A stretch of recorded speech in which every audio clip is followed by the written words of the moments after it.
My Roman Empire is the Roman Empire. You probably heard of this trend before.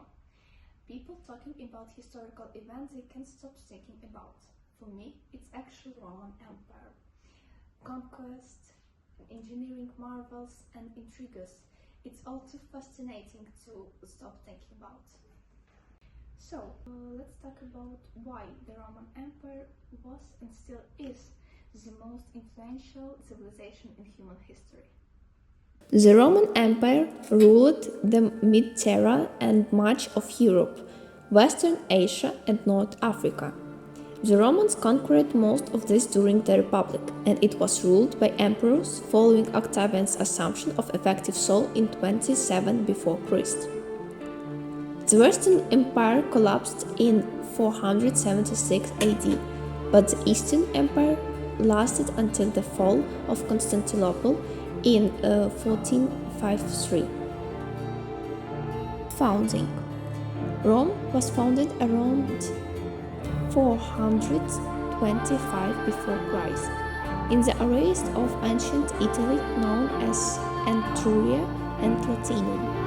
It is thought that the city-state of Rome was initially formed by Latino villagers, joining together with settlers from the surrounding hills in the response to an Etruscan invasion. It is unclear whether they came together in defense or as a result of being brought under Etruscan rule. Archaeological evidence indicates that a great deal of change and unification took place around 600 before Christ, which likely led to the establishment of Rome as a true city. Period of Kings. The first period in Roman history is known as a period of kings, and it lasted from Rome's founding until 510 before Christ. During this brief time, Rome, led by no fewer than 6 kings, advanced both militaristically and economically, with increases in physical boundaries, military might, and production and trade of goods, including oil lamps. Politically, this period saw the early formation of the Roman constitution. The end of the period of kings came with the decline of Etruscan power, thus ushering in Rome's Republican period. Republican Rome. Rome entered its Republican period in 510 before Christ.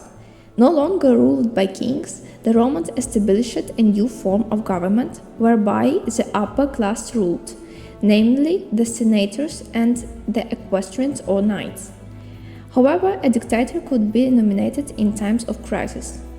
In 451 before Christ, the Romans established the 12 Tribes, a standardized code of laws meant for republic, private and political matters.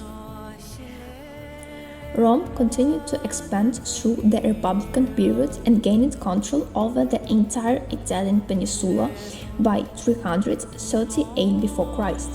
It was the Punic Wars from 264 till 146 before Christ, along with some conflicts with Greece that allowed Rome to take control of Carthage and Corinth, and thus become the dominant maritime power in the Mediterranean. Soon after, Rome's political atmosphere pushed the Republic into a period of chaos and civil war. This led to the election of dictator L. Cornelius Sulla, who served from 82 till 80 before Christ. Following Sulla's resignation in 79 before Christ, the Republic returned to a state of unrest. While Rome continued to be governed as a republic for another 50 years, the shift to imperialism began to materialize in 60 before Christ, when Julius Caesar rose to power.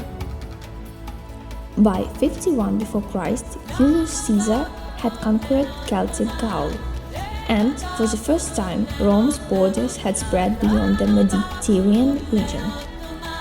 Although the Senate was still Rome's governing body, its power was weakening.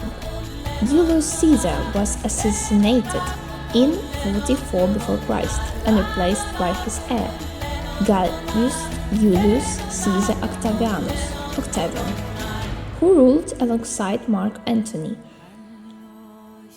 In 31 before Christ, Rome overtook Egypt, which resulted in the death of Mark Antony and left Octavian as the unchallenged ruler of Rome.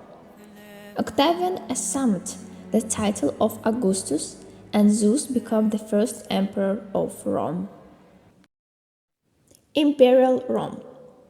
Rome's imperial period was its last, beginning with the rise of Rome's first emperor in 31 before Christ and lasting until the fall of Rome in AD 476.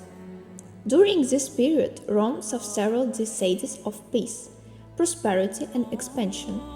By AD 117, the Roman Empire had reached its maximum extent, spanning 3 continents including Asia Minor, Northern Africa, and most of Europe. In AD 286, the Roman Empire was split into Eastern and Western empires, each ruled by its own emperor. The Western Empire suffered several Gothic invasions and in AD 455 was sacked by Vandals. Rome continued to decline after that until AD 476, when the Western Roman Empire came to an end. An Eastern Roman Empire, more commonly known as the Byzantine Empire, survived until the 5th century AD.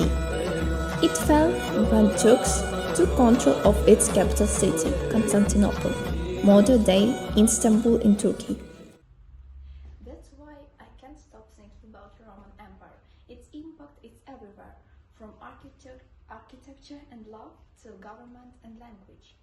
So tell me, how often do you think about Roman Empire?